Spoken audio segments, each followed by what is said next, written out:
is Shay and welcome to my channel. Today I'll be reviewing Riverdale Season 6, Episode 3, Chapter 98, Mr. Cypher. Don't forget to like, comment, and subscribe. Let's get it. The episode starts off with Jughead narrating in his apartment, talking about an old folktale named the Devil's Holiday, but in this one is about the town of Riverdale and the devil that visits and can take many number of guises.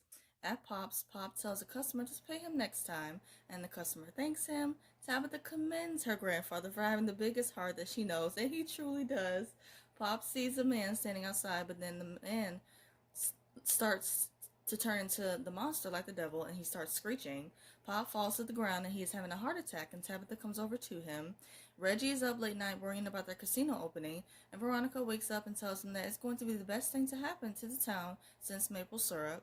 Reggie and Veronica share their first I love yous, and it's cute. Betty is at home and she gets a call from Glenn saying that they caught TBK. He mentions that he needs her to come in because he needs a confession out of TBK and that he will only speak to her. Veronica and Reggie are watching TV and Alice is straight up trashing their casino, saying that it is an abomination. Veronica goes to see Alice to tell and to prove to her that they are running a legit business. Reggie is doing the same thing with a bunch of employees who are going to work at the casino. Veronica invites Alice to come to the soft opening to see how they run things. Tabitha's at the hospital with Pop, and she gets a visit from the same guy that Pop saw before he collapsed. The man introduces himself as Mr. Cypher, and he is pretty much there for Pop's soul, and Tabitha says that will not be happening. Mr. Cypher tells a story and that Pop offered his soul to save his own father. He gives her an ultimatum that if she gives him the diner, Pop will be free of his obligation to Mr. Cypher. He tells her to think about it, but to not think too long because Pop's heart will fade eventually. Tabitha comes home and Jughead asks about Pop, and she tells him that he's stable. She tells him about Mr. Cypher visiting her and his bribe. Jughead wonders why he wants the diner and says that he wants to ask him some questions. Veronica and Reggie open the casino and it's packed.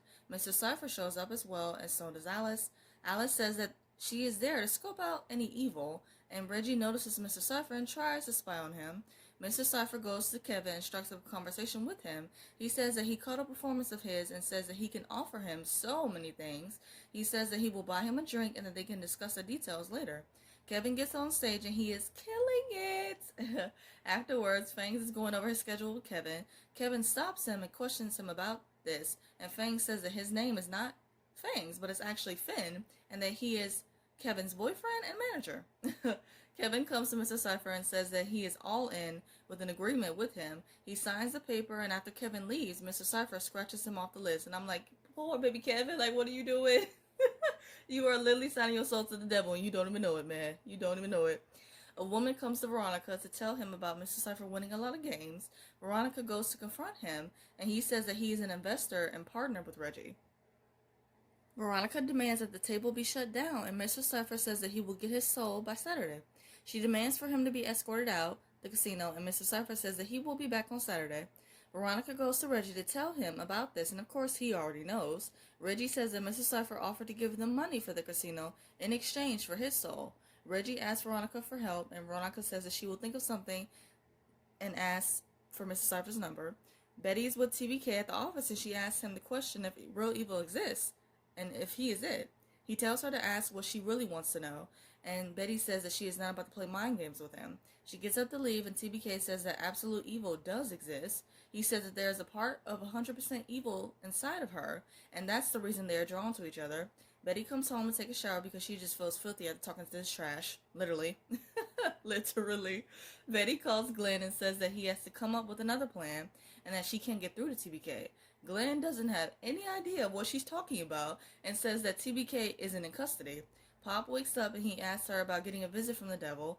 Tabitha says that she made a new deal to give him the diner in exchange for his soul. Pop tells her that she can't give him the diner because it's a refuge for the lost and persecuted. He mentions that Pop is the heart and soul of Riverdale, and that's why he wants to destroy it.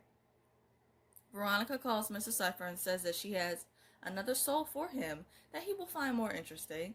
Jughead meets with him and says that he won't be selling his soul for any information. He gives Jughead the option of them doing the interview and him publishing it afterwards and receiving a lot of fame, but not being able to write again. Or he tells Jughead everything that he knows that is mind-blowing, but he can't publish ever again, and that his creativity will continuously flow. Jughead agrees to these terms and starts the interview. Reggie tells Veronica that he is here and they are planning on offering up Nick Sinclair as the soul. Jughead finally makes his decision during the interview and says that he wants to be able to publish it and receive everything he's ever wanted. Veronica tries to play nice with Nick. They are drinking, and Veronica asks Nick to give her a rundown of his criminal background. She asks Nick if she would sell his soul to the devil for her, and Nick replies, whatever it takes. Mr. Cypher shows up and Nick is dragged to hell. Afterwards, they cheers to them making their deal. Mr. Cypher asks if they are still on for tomorrow, and Veronica is confused and says that their business is done. Mr. Cypher says that his soul was never on the table, but it was her soul that was promised. Wow. Jughead is in his office, and he decides to publish the article. Betty is back with TBK lookalike, and she asks him if hell is a real place. She questions him if her dad is there, and he says that he is there. She demands that she talk to her dad, and we hear Hal's voice saying that Betty needs to help him, and that he is trapped. She asks him to some questions to see if it's really him and that she's hearing. She asks him where he would take her after her Little League games, and he gives her the exact place. Veronica goes to confront Reggie about offering her soul to the devil. He says that he offered him his soul because he didn't want it and said that it was miserable. She questions how this even happened because she didn't sign a contract. Reggie says that he slipped the contract into a stack of weekly invoices that she had to sign. Reggie tries to say that this was the only way out, okay, and Veronica demands that he leave. Mr. Cypher comes to her and says that he is open to a renegotiation. He gives her the option of giving up another soul, but nothing like Nick's. He brings up Alice and says to get her to sign the contract with this pen, and Veronica's soul will be free. Jughead is at school reading his publication when he gets a call from David, who is a reporter. He is getting so many calls from people wanting to work with him, including his former agent Sam, which is shady. Mr. Hubbard comes into Pops and tells Tabitha that he would be more than willing to wash dishes in exchange for a bowl of soup. Tabitha tells him that he can sit down and grab a seat and that she will have his soup over ready to him soon. A man drinking the coffee commends Tabitha for her compassion. He introduces himself as Raphael and that he is one of the good guys from above. He gives her a bottle and tells her to be prepared to use it and that Pops will play an integral part in this. Alice comes to the casino and Veronica tells her about offering a percentage of the casino's earnings to Riverdale. She mentions that she wants us to be discreet and that all she has to do is sign the contract. Alice agrees and tells Veronica that she knew she wasn't all bad and that she had a heart. Veronica looks guilty all of a sudden and stops Alice from signing. She mentions that she is a pain in the ass and says that she changed her mind. Alice is disgusted and says that if Veronica thought that she was a pain in the ass before, just wait and see what she's going to do next. Jughead is writing another novel, and as he looks at the page letters, the numbers and letters are mixed up instead of full sentences.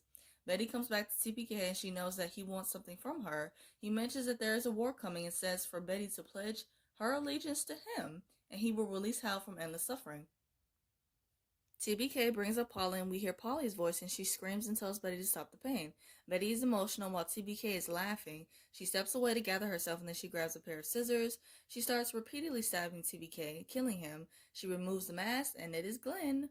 Mr. Cypher shows up and says that Glenn came immediately when he pretended to be her and that he must have really cared about her. Reggie comes to Veronica to tell her about the weekly skim guys coming for their cut. Veronica tells Reggie to let them in, that she wants to thank them personally. Jughead calls Mr. Cypher and he is really frantic because he wants to be able to write again and asks him to take away the fame and everything else. Mr. Cypher agrees and Jughead signs another contract and he scratches him off the list. Veronica's performing and it's alright. I can say she looks good though, but, singing, Mr. Cypher comes to Pops and Tabitha and Pops are there. Tabitha says that she wants to know for sure that after the contract is signed, that her grandfather's soul will be forever. Or free. Mr. Cypher says that he crosses his heart. They both sign the contract and Tabitha asks Mr. Cypher what he's going to do with the diner, and Mr. Cypher says that the bulldozers will be there in the morning. Tabitha says that she wants them all to have a milkshake to remember this memory. They all take a sip out of the milkshake, and Mr. Cypher says that it tastes a little bit off. Tabitha says that she added Mary's tears into it, and Mr. Cypher feels sick.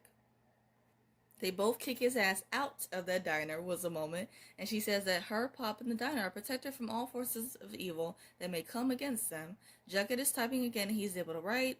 Betty gets a call from Foster and she is questioning her about Glenn. She mentions that his wife is getting worried about him, and she lies and says that she hasn't heard from Glenn. She tells Foster that she hopes he is okay, and then we see Glenn's body under the house. Dead body under the house.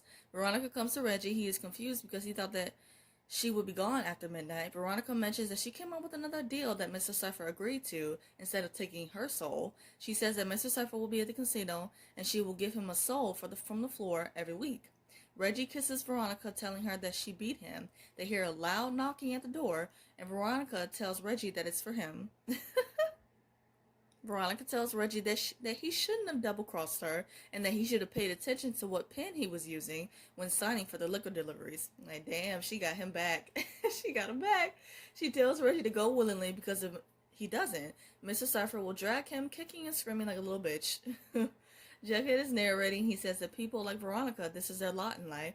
It consists of always chasing the next best deal. The episode ends with Jughead saying that if Riverdale is going to be a final battleground between good and evil, then no one's soul is safe. I hope you guys enjoyed my review of Riverdale. This episode was a filler and I didn't really care for it too much because I didn't really have much to say. I review other shows like All American, Good Trouble, and some other stuff. And if those interest you, check out those videos on my channel and subscribe. I hope you guys have a great day. Stay safe. See you guys next week.